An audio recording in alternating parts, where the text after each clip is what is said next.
महापालिका प्रशासनानं फेरीवाल्यांवर सरसकट कारवाई करू नये अशी मागणी फेरीवाला संघटनांच्या पदाधिकाऱ्यांनी केली।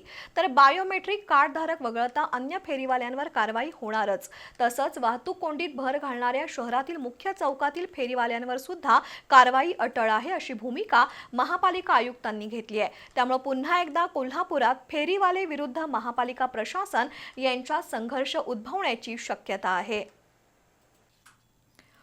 कोल्हापूर महापालिका प्रशासनानं अनधिकृत फेरीवाल्यांवर कारवाईचा सपाटा लावलाय।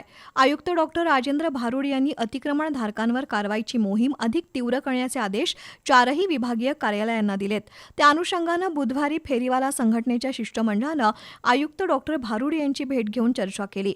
फेरीवाल्यांवर सरसकट कारवाई करू नये, किमान बायोमेट्रिक कार्डधारकांना कारवाईतून वगळलं जावं अशी मागणी RK पोवार, रघुनाथ कांबळे, दिलीप पोवार यांनी केली। फेरीवाला समितीची निवड झाली आहे, पण त्याचं गॅझेट आलेलं नाही।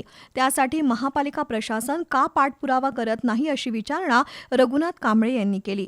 त्यावर शासनाकडे पाठपुरावा सुरू आहे असं आयुक्तांनी स्पष्ट केलं। एका बायोमेट्रिक कार्डवर 6 ते 7 गाड्या शहराच्या विविध भागात सुरू असतात, त्यांचा शोध घेऊन कारवाई होणारच असं आयुक्तांनी स्पष्ट केलं। तसंच वाहतूक कोंडीला जबाबदार असणाऱ्या शहरातील प्रमुख चौकातील बेकायदेशीर फेरीवाल्यांवर कारवाई करावीच लागेल असं आयुक्तांनी स्पष्ट सुनावलं।